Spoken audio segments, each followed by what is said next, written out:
Blessed love and peace. We already recite a blessing. So we're just going to continue in this mukbang style. So I was going to share this yesterday, but it got dark. So we said this is a daytime team. And already anticipating envelopment. We just say, you know what, have breakfast and then talk, because if I try to talk before having breakfast, breakfast may not happen.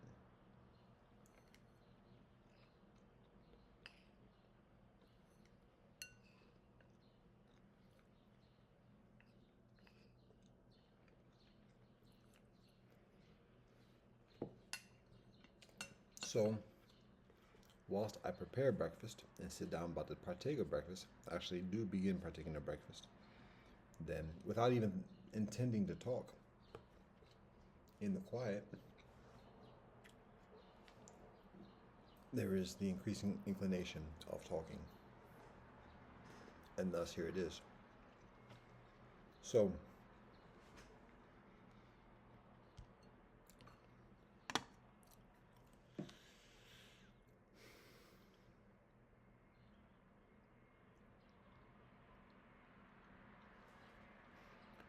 first thing actually is lightweight heavy. Lightweight heavy.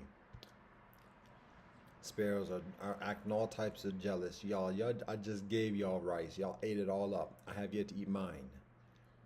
They see me eating rice and they're like, yo, what's going on? Yo, Peter, yo, you already know. Brothers got to eat too. So, the first thing I'll share is that about, again, on citizenship again. Am I still harping on citizenship?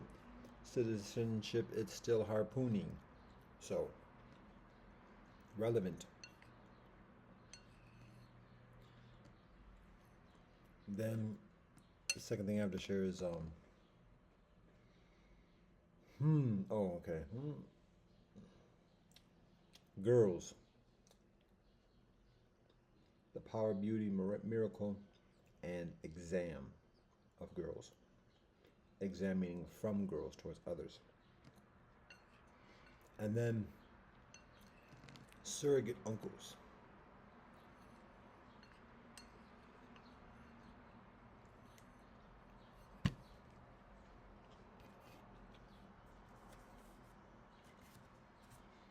So,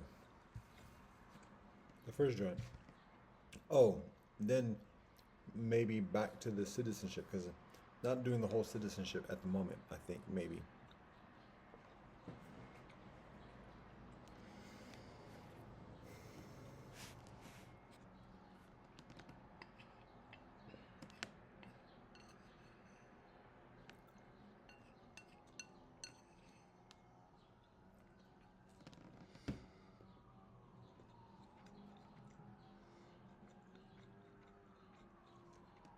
Some of the thing of the citizenship is this. At this point, when a citizen makes an apology for doing a harm to somebody,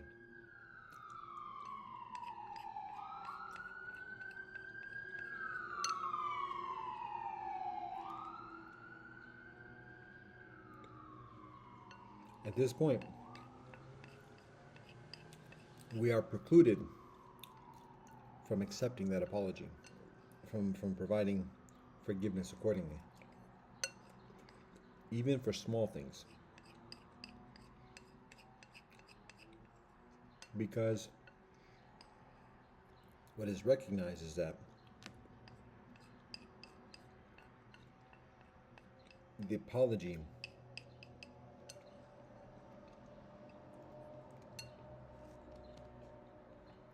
is insufficient. And it's not a matter of trying to flex or enslave people or otherwise. It's just we can, another way of saying is that the apology is not genuine. That's a plain, harsh way of describing it. And even when kinfolk are very compassionate and gentle and loving. And additionally, apology not accepted. The apology is not genuine. When people try to make amends, not accepted, not genuine. And so a way of recognizing it is like this. If somebody's working for a company, a corporation, let's say, and somebody was working for a particular branch that did like dirt. Let's say it muscled in on people and forced them to give up their land or give up their buildings or houses or whatever else for the sake of like development or whatever. And so eventually, like a person who was actually doing that, like a head knocker or whatever, was like feels bad about it and wants to even actually stop doing it and make like proper contrition and everything else like that, and wants to apologize and atone for what is done. In doing that, the person goes out to all the people, apologizes, promises not to do it again, and like turning over a new leaf. However, there's a gang of a half a dozen sparrow just looking grit at me. And it's all women, it's all female sparrows. Just gritting at me, looking directly at me like, that's not a joke. That's not hyperbole. Now one of the brethren are like, now they fly back and out, but it was like 15 seconds. 6 sparrows, women sparrows, brown, beautiful sparrows, just looking straight at me. Like that. Whilst I'm eating, grubbing. Y'all already know. They're like, yeah, we know. And we know further too. We know you still got some. All right.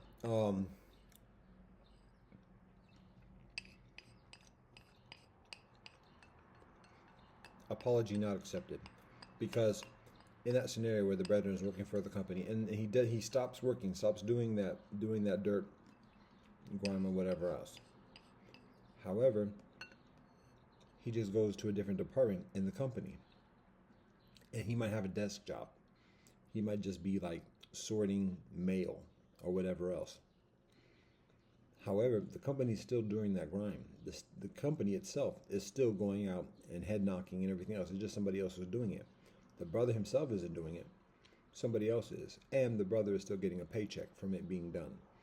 So that's not a genuine apology, because that it's not a genuine stopping of the conditions, of the harm that's being done. Yeah, he himself might not be personally doing it, but he's part of a company that's doing it, and he's getting benefit from it. And so that's what we're talking about concerning citizenship. It's a matter of like, even when kinfolk do things themselves directly and want to atone for that and apologize, apology not accepted.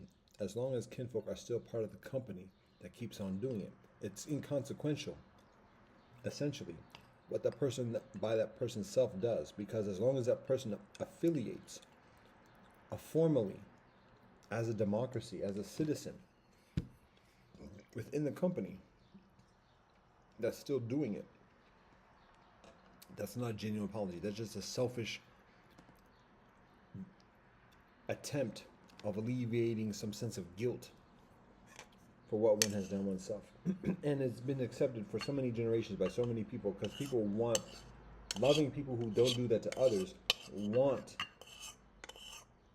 vehemently to forgive and atonement and reconciliation. And so there's a history, a significant history of acceptance and reconciliation. But in doing that, it just continues the further abuse from the company. Oftentimes people just like have a turn of heart and then like revert back to doing what they were doing beforehand. So it literally is just like Pharaoh changing his mind. But oftentimes there are people who are genuinely remorseful and sorrowful for what they've done and want to make genuine atonement, but at the same time don't want to let go of the benefits of what has been done and then what continues being done. And so that apology and that contrition, that teshuva, is not accepted. It's not acceptable because it's not genuine. Um, and that's across the board. That's when somebody coughs in somebody's direction impolitely. Not accepted. That apology is not accepted. Whoa, that's a little harsh. Yes, that's not harsh. That's just severe because that's how tenuous the circumstances are. Every affront, every offense that somebody makes towards others, as long as the one who's causing the offense is part of the is a citizen,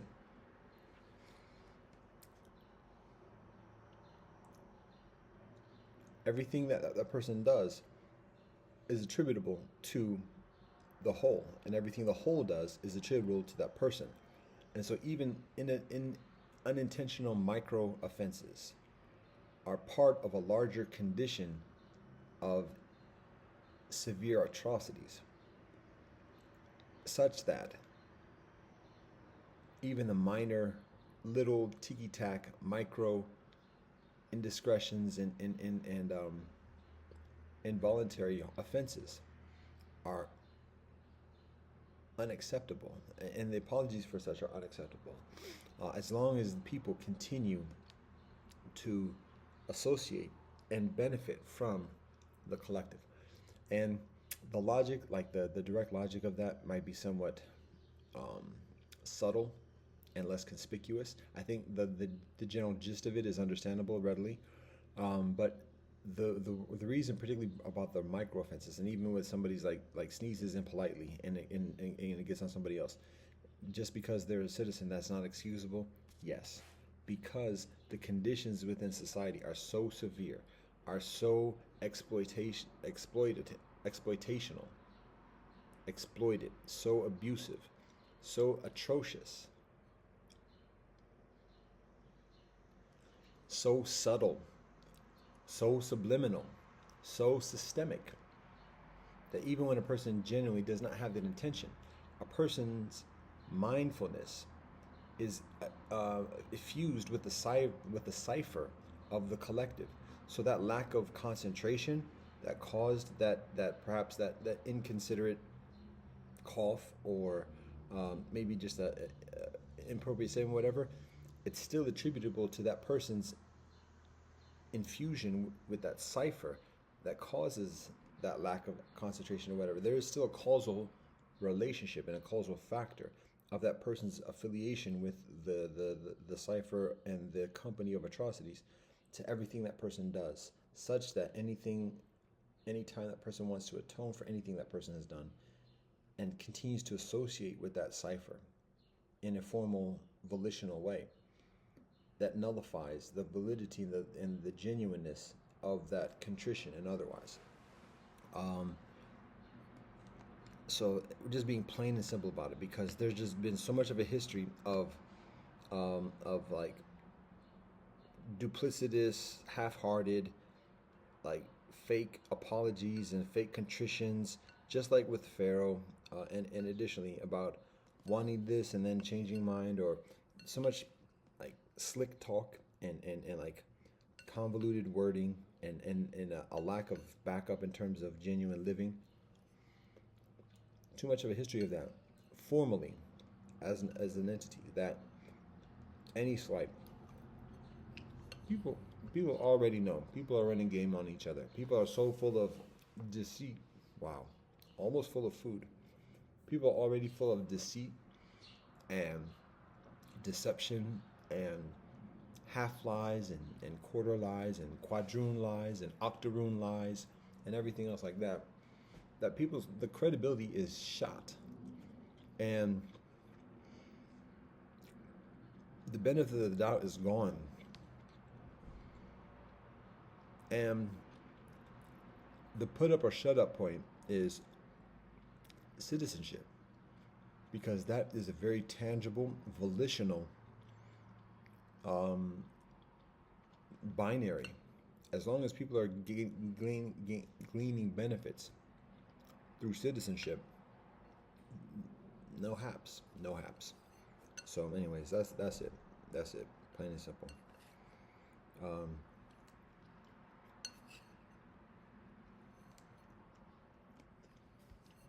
people can clap back with cross accusations and whatever else of this just being one dude's opinion and craziness and heretical and whatever other types of dismissiveness. That's all symptoms of imperialism. But the fact is, what citizenship is, what citizenship is claimed to be, and thus because of that, just by basic simple logic, what people's responsibilities are and guiltiness is. Citizenship is not the totality of it. Feeding off of it, even when somebody's not a citizenship, is still guiltiness in and of itself. One of the significant differences is the formal, official Pledge of Allegiance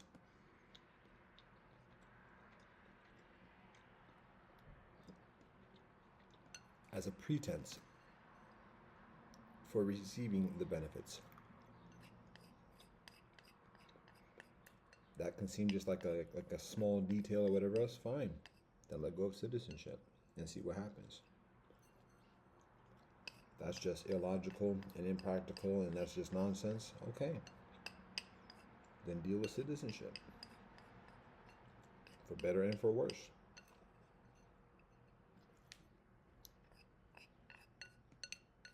People want to eat their cake and then have it.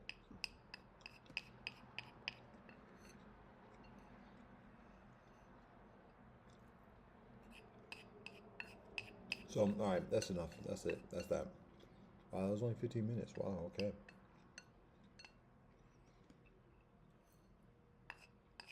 Second joint, the Power Girls. I have to remember what the context of this joint is or whatever. Okay. Okay. I'm gonna pause for a second to cultivate concentration here because this is somewhat sensitive. So I want to make sure I have like optimal amount of concentration, dutifulness, and responsibility as I articulate this.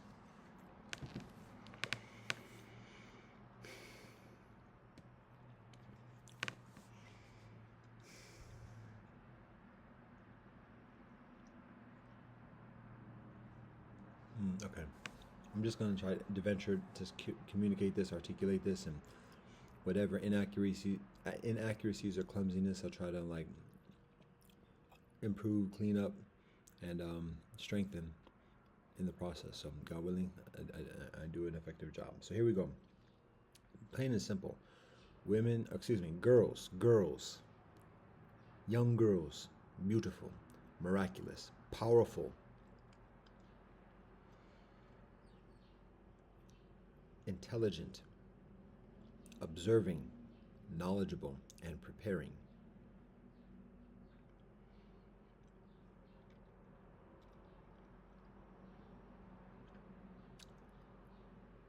One thing that is beneficial for kinfolk to be mindful of, particularly brethren, adult brethren, within the family, outside the family, and otherwise, is to recognize, and actually particularly within the family, is to recognize that when young girls, even 3-4 years old and otherwise, are playing games and just being girls, beautiful, miraculously, charismatically, powerfully, young girls are testing the brethren, instinctively testing the brethren around them to see how strong the brethren are, to see how susceptible the brethren are to influence, to manipulation, to suggestion, and otherwise. Because the young girls, 3-4 years old and older, further, have an instinctive knowledge that at that moment, those girls are extremely powerful by the grace of the Most High. Yet, there is an instinctive knowledge also that whilst the girls mature and progress in life, that much of that power recedes. And in that process, particularly when going through the process and the experience of puberty and menstruation. So, The young girls, before that, years before that, have an instinctive knowledge and awareness and guidance to test the brethren around the young girls' selves, respectively, to discern how strong the brethren are, whether that's brothers, uncles, fars, grandfathers, cousins, teachers, elders, and otherwise. The girls are testing to see which of those brethren can be trusted, in what ways, and how much. How much those brethren can be trusted to support the girls continually in life. Very, very, we can almost say cutthroat judgments that the girls are making, not for themselves, but not for themselves directly to manifest, but to invest the powers accordingly to support the brethren. What brethren can be trusted in what ways, to what degrees? Whether they're the athletic brethren who can show and be physically protective and show physical fitness, not just for the girls' selves, but for the other brethren and sisters around the girls, for a culture of fitness and health and well-being. Whether they're brethren who are scholarly and have knowledge about life and history and civilization and other things like that. Again, not just for the girls' selves, but for the culture and the kinfolk around the girls. What brethren are very manipulatable by other women, females, or other men. How soft they are, how prone they are towards corruption or compromise, undue compromise, and otherwise. Everything that the young girls do, tea parties and games and everything else like that, is a testing, particularly of the brethren, the men around the girls, to see what type of men the men are, and how much the men are to be trusted. So it's a matter of being mindful of that. And girls read through. Girls read through. They're not going to let you know all the time. Most of the time. Read through. Girls see. So it ain't no hiding it. Girls ain't going to let you know. Oftentimes, well, we'll get to the further thing, but yeah.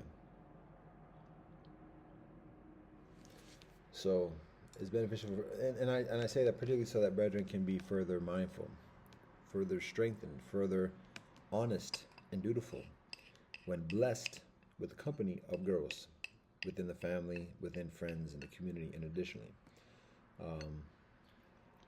to step up the game, not just at that moment, but in life, to be further proper and show greater strength in the brethren's own way, to support the brethren's own selves, and also the girls around the brethren. So that is the second consideration. Third consideration is somewhat connected, and it's a concept. It's an idea. It's an invitation for kinfolk to consider. I'm conferred with a number of different ideas and whatever else on many different topics, and some are further applicable for myself than others, but I at least share the idea so that those who do have further proclivity for such, and for whom it may be further beneficial and immediately beneficial and benefit. For those who can benefit further readily and immediately from such, I share it for this purpose. So the concept we're talking about here is surrogate uncles. And the idea with the surrogate uncle is this. In Chinese culture, there's what is referred to as quote-unquote leftover woman or leftover women. A leftover woman is a woman who has reached the age of 30 and is yet to be married. Oh, in English they just say old maids. 30 years old. Even today, the standards are different in the postmodern world, but still traditionally in China, 30 years old, I'm the name, the specific term in Chinese escapes me at the moment, but the concept is a leftover woman. So, what about men? Blah blah blah. Fine, okay. For men, it's not age 30 because men still typically have a society preparation sequence that extends further into later ages. So 30 is a little bit young for men. Double standard, yes. You can say it's fair or unfair for men or for women. There's arguments on all the different, but just saying what it is. So let's say I'm not aware of there being a thing formally or whatever, at least in China or otherwise, about leftover men. I think the general term in lay society or in general society is just loser. But and that could be from age whatever. But if we're just going to do a comparative thing or whatever with the leftover woman concept or a leftover man, let's say it's age 40. By the time a man's 40, if he's not married with children, or at least married with children by 40, that's kind of like an indication. So it's not absolute whatever, just like a woman at age 30, but it's a general line. So, anyways, a man over 40 years of age, yet to be married, yet to have children, leftover man. So there we go. That's to set the scene, the context. So recognizing that. On the flip side, what we also are aware of is that just the conditions of society today are extremely predatory, extremely exploitational. We're not just talking about the extreme or the actuality, the direct actuality of pedophilia, human trafficking, sex trafficking, prostitution, and all that other stuff. Even just in the mainstream society way, extremely exploitational, extremely toxic, extremely predatory, and particularly towards young sistren, young girls, or young women, we'll say. And it's extremely difficult because there are many young women, 13, 14, 15, 16 years old, who are being groomed and conditioned to be sexually exploited. Not even just necessarily trafficked, but even just like to be promiscuous, to try to find a husband, and in order to find a husband, to just begin to become sexually active as a pretense of dating, boyfriend, girlfriend, or whatever else, and trying to find a mate. That's the very standard mating process in postmodern society, but it's very exploitational. And the older a girl is, or a young woman is in that process, the less favorable the prospects are for her accordingly, and alternative prospects are too. So, anyways, I'm not saying anything there. That's nothing. Point is that it's at an early age at this point, 13, 14 years old, when girls by many facets of society, by obviously brethren, by the colleagues, by your own sister, in the cultures of promiscuity and exploitation and predatoriness, teachers, not just like sexual predators officially, but just teaching a culture of promiscuity, accepting promiscuity.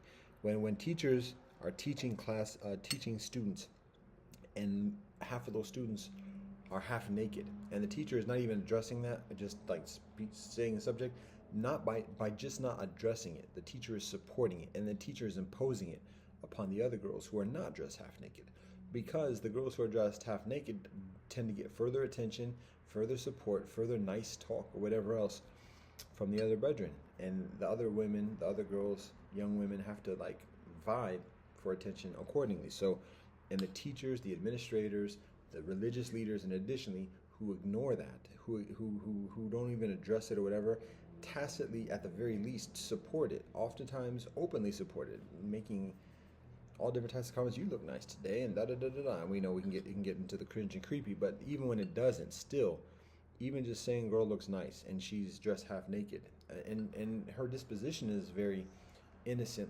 enough supposedly, but like just how she's presenting, and everybody's not saying like, yo, clothes.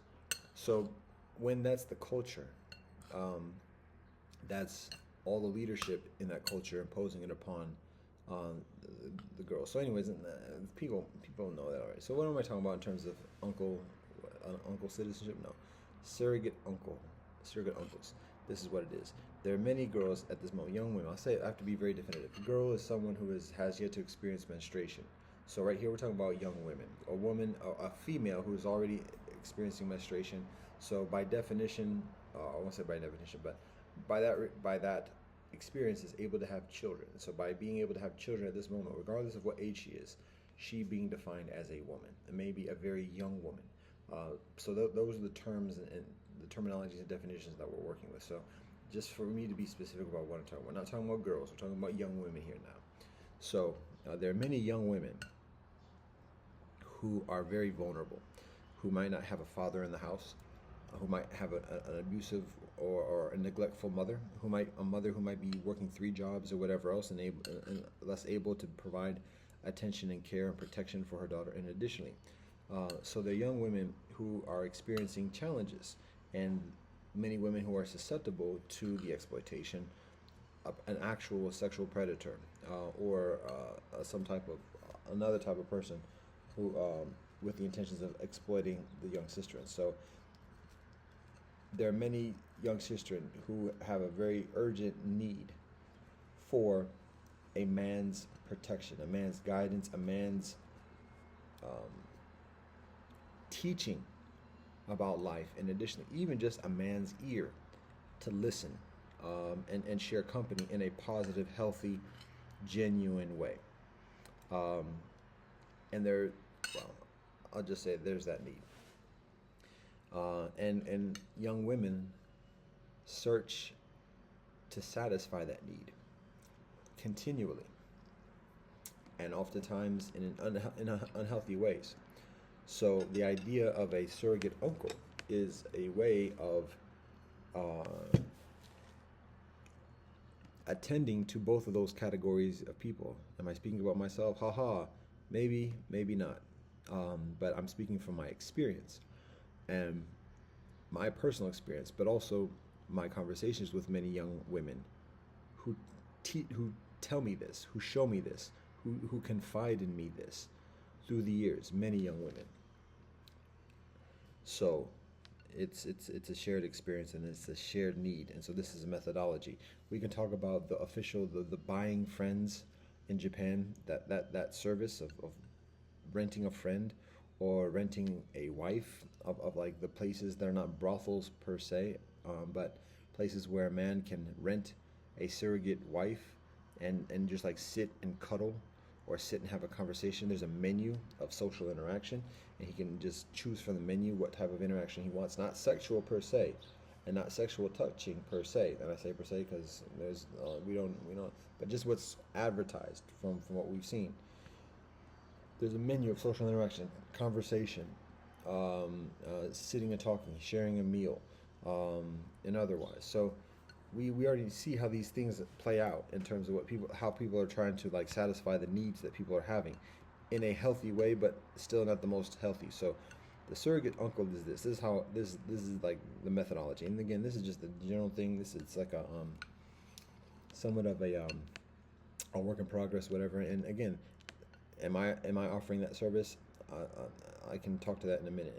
And the answer in short is like probably otherwise, but I don't want to negate it, because I've already been solicited to for years, on numerous occasions. So, and that's not ego or whatever. That's just facts. So I from that I have to say, like, well, I'll get to my situation, whatever, later. And I am looking for a wife still and everything. So is this a pretense for that? Generally not. But again, everything is everything. So I can't say that it's not. Me having breakfast right now is a pretense for me being married. So anyways, continuing on with just saying what surrogate uncle is. In this scenario of surrogate, I'm going to take a bite first.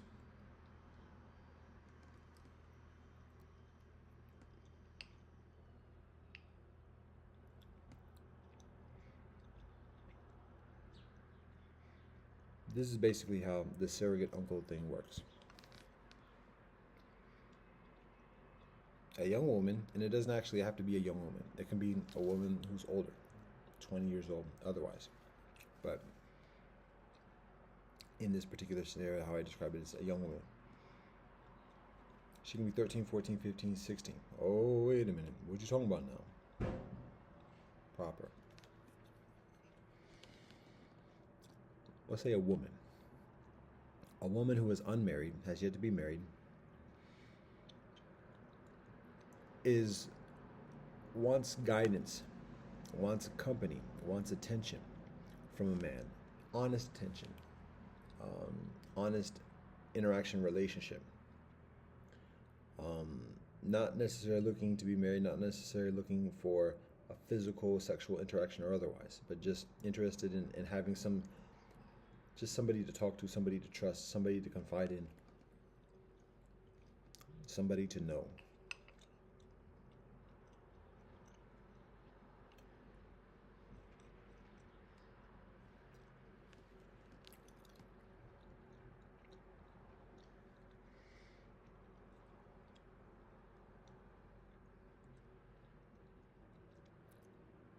And on the flip side, there is a leftover man, a man who is over 40, who has yet to be married, yet to have children. That's the qualification. Those are the qualifications. So on one side, it's a woman who is unmarried and is searching for a male authority figure in her life for stability and guidance and company and support and just a sense of calmness. And on the other side, there is a leftover man who is searching for marriage, and additionally, well, let me be mindful of my words and not be ambiguous about that, just is searching for marriage, and is honest and genuine, and has knowledge and virtue to share with a woman. So the two are matched.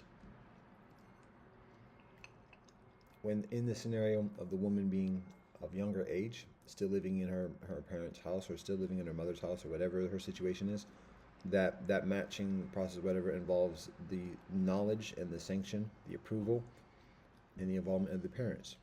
But in actuality, the actual interaction between the young woman or the woman and the surrogate uncle is non-sexual, no sex, and it's always in public, a regular thing. This doesn't even necessarily involve exchanging numbers, but just meeting regularly, maybe once a week, in public. Parents can be involved and present or otherwise, like a tutor or a teacher, depending upon what the comfort zone is of the parents and the girl. Again, recognizing that some girls are in supportive homes, but just less attentive. Some girls are in very abusive homes, and so it's a matter of recognizing there's a gamut, and that each of the girls has a requirement and deserves support. So we can talk about the restrictions and everything else like that, but at the same time, we have to address the actualities and the needs at this moment. So, meeting once a week regularly, the regularity, stability, and in that meeting, it might be a matter of just the girl venting. It might be a matter of sitting quietly. It might be a matter of the man talking about life, but just sharing perspective. If the girl is experiencing relationship problems, if she's experiencing challenges at school, if she's experiencing challenges at home, whatever she's dealing with, she confides in her surrogate uncle. And the surrogate uncle just provides like matter-of-fact advice, like maybe some tough lessons about life, and just being very honest, and sharing that service. Now, here's the thing: what's the motivation for the uncle to be involved? This sounds reduced to like a quid pro quo thing, but the recognition is that how a man can be abused in that type of situation of just giving his attention and energy to a woman and not having anything to show for it at the end of the day. Eventually she marrying or getting involved with another man and leaving the uncle high and dry. So consideration is that before the establishment of the actual agreement between the woman and the surrogate uncle, the agreement is designated for a certain duration. It might be for a year, it might be for 2 or 3 years, or whatever. And that's depending upon what the interests and preferences are of the woman and the interests and preferences are of the surrogate uncle. So there's a pre-agreement, and the parents are part of that one way or another in that agreement. And so before the actual I'm trying to say service, but before the actual program begins, there's agreement about how long of its duration, and that by the conclusion of that duration, if the woman is still unmarried, the woman marries the uncle. What up, the surrogate uncle? What? Huh? That is all types of trippy. I'm going to try to articulate and provide further explanation. So, during the course of that interaction, let's see, and this is still a work in progress, like I said, still working out details. But basically, it goes like this. When the program begins, the young woman or the woman agrees not to have sex with any other man, not to have any sexual relations with any other man. Not the uncle himself. She agrees to be celibate during the entirety. If she ever has sexual intimacy or sexual interaction with another man, the program concludes. The uncle is able to say, that's it, bye. And there it is. Now, if during that program the woman meets another man and wants to have and not just wants, but is either betrothed or engaged or actually marries another man during that duration, hallelujah. Then the surrogate uncleship program is completed, and the woman continues on with her mate, her husband, that she meets in that duration, that she hasn't had sex with before, and there it is. And so in that duration, a 3-year program, 4-year program, or whatever, by the completion of that program, if the woman is still unmarried, then the woman agrees to marry the surrogate uncle. I don't know about that. It doesn't seem right, but at the same time, it doesn't seem all wrong, and it actually seems somewhat favorable than the current alternative.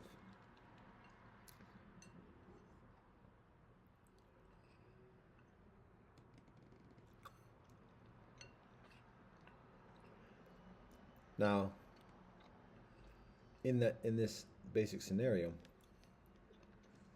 the working version of it, a woman only has one surrogate uncle, because a woman can only promise the eventuality or the prospect of marriage to only one man at a time in this scenario. A surrogate uncle may have a number of surrogate nieces with the same protocols, having everything else involved.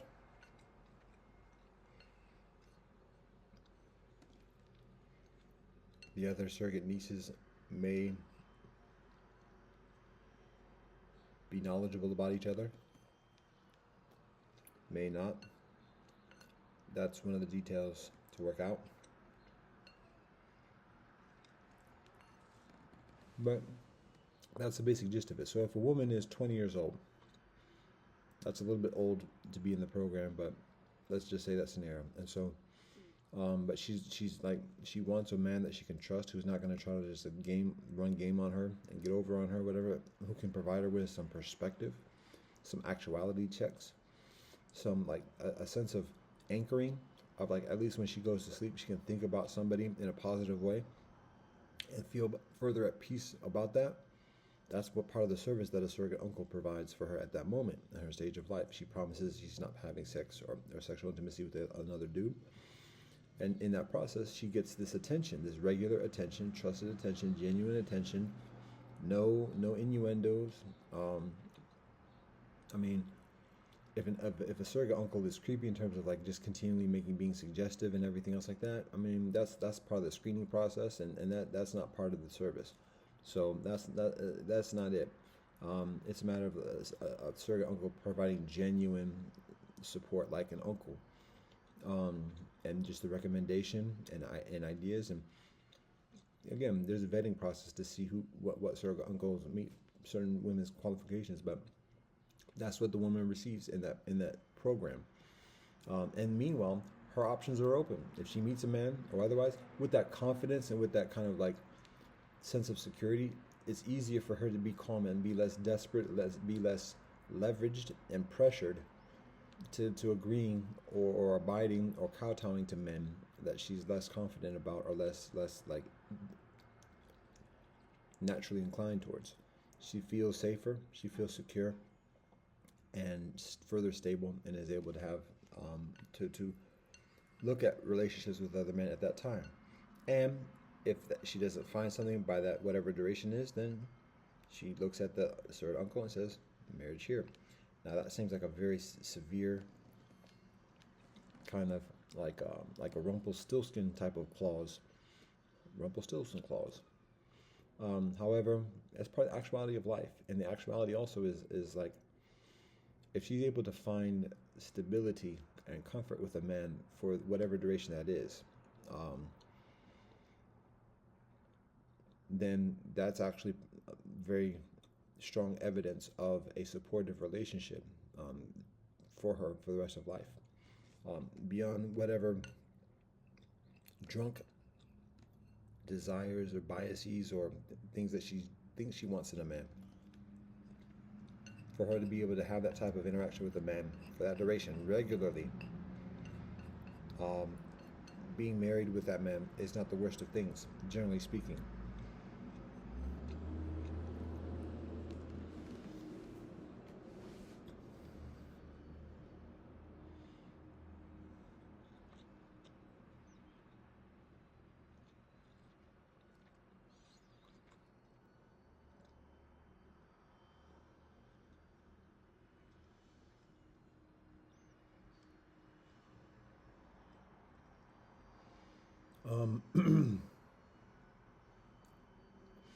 One of the considerations on the surrogate uncle side is that he abstains from having sex with any other women because he's living a virtuous life.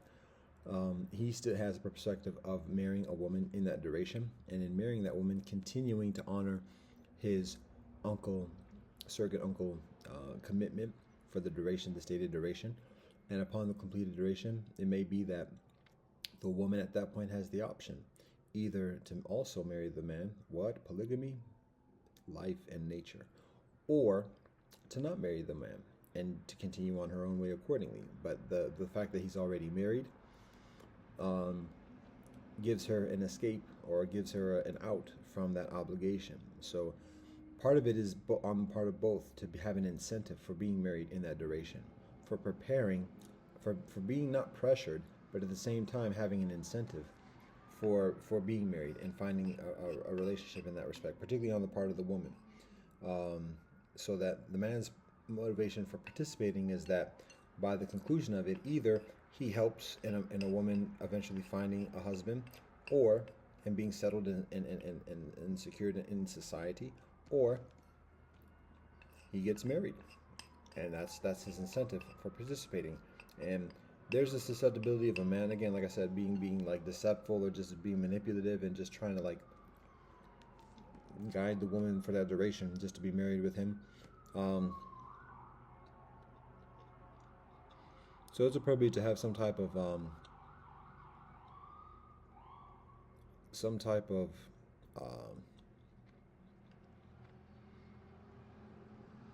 balance concerning that. However, if that's all he's doing, if all he's doing is like just like being like manipulative, whatever, again, some of that is involved in terms of like the vetting process, like finding out about the dude beforehand. Um, but at the same time, and some of it might be in terms of like duration, of like ensuring that the duration is of the arrangement maybe is of a particular length, 3 4 years or whatever, um, so that there's further assurance concerning the reliability of the uncle, even amidst whatever kind of like controlling or manipulative type of things are going on. But at the same time, two things: it provides a larger window for the woman to actually find an option to get married, and it gives her further incentive. Like he can be all manipulative that he wants to be, but that gives her further incentive for finding another husband in that duration before her obligation of marrying him, marrying the surrogate uncle. That's one thing. The other thing also is that it may be that if the surrogate uncle fails in living up to his responsibility of either the regular meetings or something else, it does something else to violate, not particularly failing in terms of, excuse me, in terms of attending and providing that sharing that service of company.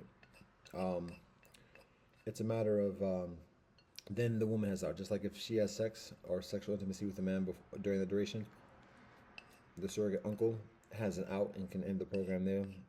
There's a consideration that perhaps after a number of violations, particularly of just attendance, that's one thing. If he ever becomes physically abusive, if he becomes verbally abusive, um, that's an out for the woman. And um, it's one thing to be manipulative and just like try to like not coerce, but just to kind of like guide a woman into like a selfish thing. That's one thing, but to be actually verbally abusive, that's unacceptable, and that's grounds for stopping the program. One of the reasons for the interaction to be in public. Um, and again, the reason why or why not the parents might be there is because sometimes the woman might have to talk about her parents or otherwise, depending upon what the woman wants. Um, so that's part of the give and take. And as like chauvinist or as crass or whatever, as formulaic or as like archaic as that may seem, again, we encourage kinfolk just to recognize what's going on at this moment with the age of Tinder and booty calls and situationships and friends with benefits, and look at everything else that's going on as a norm today. Where you think this fits in terms of the spectrum of healthy and exploitational, and being honest about that. So um, there's that.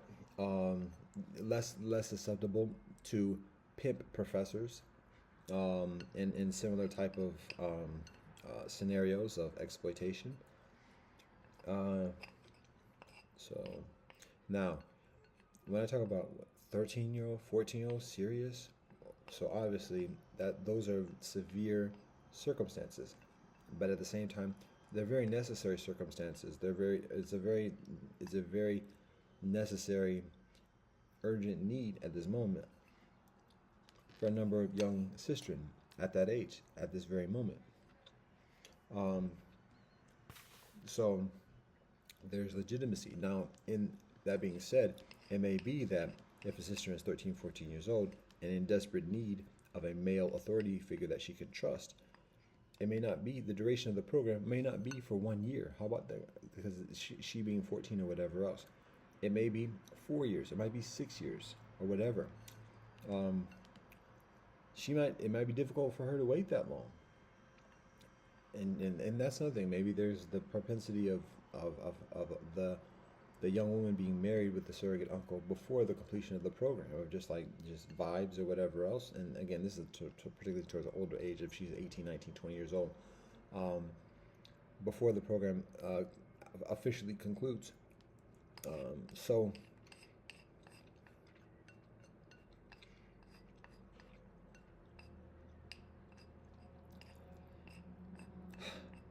that is a consideration. That's an idea project.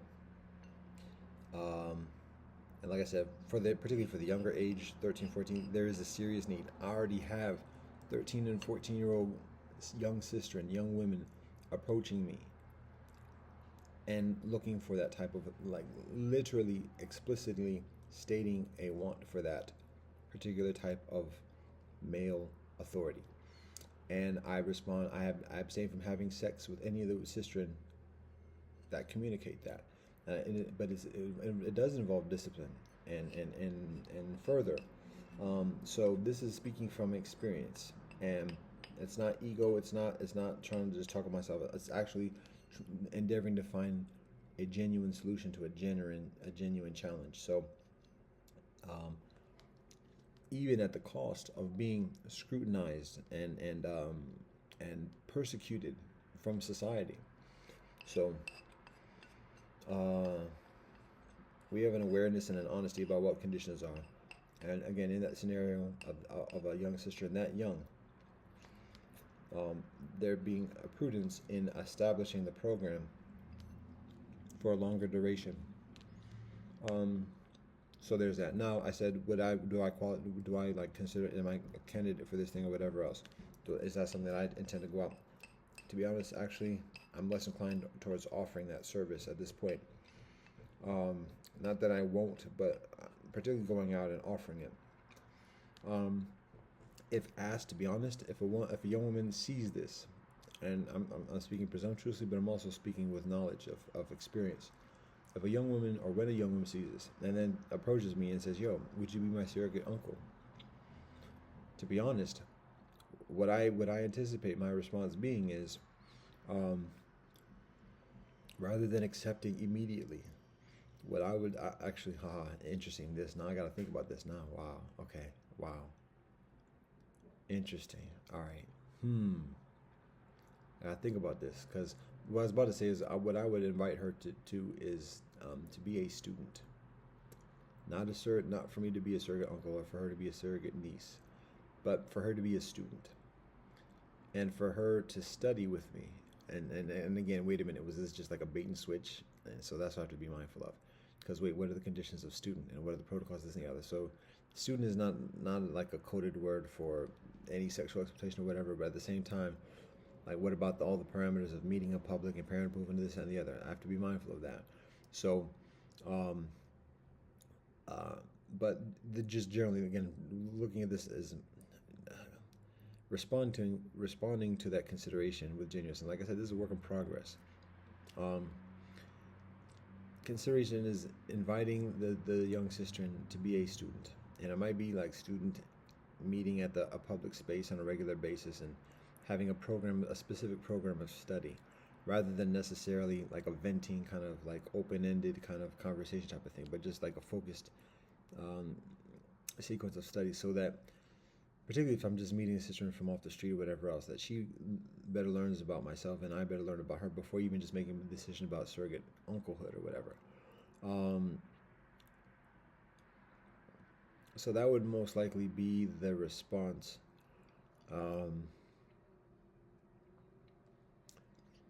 And through that interaction, and again, like consulting with her parents and like finding out further about what her situation is, and also being mindful of like what her immediate needs are, because there's all different types of coded speak and things she can say, things she can't say, and being dutiful in responding to that, particularly if she's already being forward in right. So the very least is responding in the affirmative. And if the actual arrangement of what I described as the surrogate unclehood, particularly because the surrogate unclehood does involve that promise of marriage, that prospect of marriage. Because again, a woman could be married before that, and a man could be married. The surrogate uncle could be married beforehand, before that. But that marriage is one of the implications of the surrogate unclehood. So that does have that does have a thing, and one of the reasons why I would guide towards the student scenario as an immediate response, and then talk further about the surrogate uncle circumstances. Anyways, that's one of the considerations. Now, one of the thoughts that comes to mind as I'm saying that is that what if a woman comes up to me, and how less if she comes up to me um, and proposes marriage to me directly, um, I would cultivate, I would do my best to cultivate discipline and sobriety. That's the first thing, because a man has a susceptibility of thinking beyond just his mind in such situations. So I work to cultivate discipline um, and to discern prudently her knowledge about the discipline that we live here, the strictness of it, and the life vision, the life purpose. And so all that conversation might be, it doesn't have to necessarily be words per se, but there being a discernment, some type of proficient communication to discern acknowledgement, understanding of this, and a readiness for this. It doesn't have to be a knowledge about everything. Not bring out like a 20-page exam to be answered right there, but to discern that before responding. I can say just basically just off like on basic principle. One thing that's further conducive towards this conversation of relationship, marriage, and just in general is being slower in our walk, so that we can be further engaged in our conversation, even when it's just like looking eye to eye, or even just sharing an exchange of greetings and salutations. When we are slower in our walk and having that exchange, it is increasingly conducive towards stable relationship and further communication and engagement. So it's not just like oh hi, would you like to get married, and keep on walking. It's like, wait, hi. And again, recognizing that a woman speaking in a feminine, a woman speaking in a feminine way tends to be further quiet and subtle, and communicates by methodologies beyond the verbal. There may be some verbal, but much further than that, there's the nonverbal. And one of the nonverbals forms of communication that shows a woman's interest and readiness to be married with a man is stillness and quiet within his presence. It's not a matter of being subservient. It's not a matter of kowtowing. It's a matter of showing her interest and readiness in sharing company with a man. So if she's walking whilst I'm spitting, if she's walking fast, high by, that shows less of a readiness of relationship with that man. Even if she's very interested, and the whole reason for her walking by is to say hi to him. That may be, but there still is the evidence of a lack of readiness to share company, to feel comfortable. Maybe scared, maybe feels, maybe vibes and everything else like that. But beyond that, a woman has to have a sense of peace when in his presence, even a sense of ownership, or a sense of like confidence, or like boldness, not to be loud, not to talk off her mouth or whatever, but just to presume to stand, or to presume to sit in his nearness, and that it's not offensive, that it's welcome. To make eye contact, not necessarily to stare him down and everything else like that, but just to let him know that she sees him, to let her know that she sees him, that he sees her, and that she's intentional with sitting without even saying anything.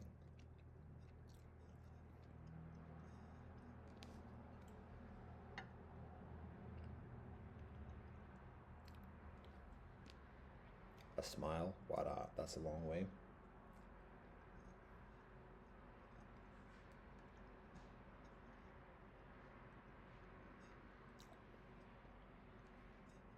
A gift. Oh no, what you trying to do to me? when we delve into the realm of the words, oh, you gotta be careful now, because that's when things go in all different types of directions. We need words. Words are beneficial. When we delve into the realm of the words, it's helpful to have a shared, acknowledged foundation from which to share those words, so from which to understand those words. Because even the words belie our truth. They express our truth and they belie our truth. And when we're meeting each other for the first occasion, like a lot of that first encounter, that first interaction, is colored by our conditions before that. I might have just had a conversation with somebody. My headspace is something else.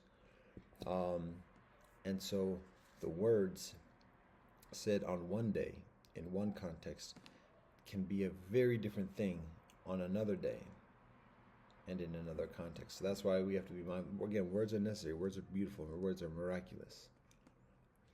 But when we delve into the realm of the words, it's helpful to have some established foundation of interaction so we can better say the words. And knowing that when interacting, when meeting each other for the first occasion, and when in sharing words, it is helpful for those initial words to be simple. Hi. Trees. Wind. Just very basic. Even just statements of fact at the moment, the nature, the elements, simplicity. And let the vibe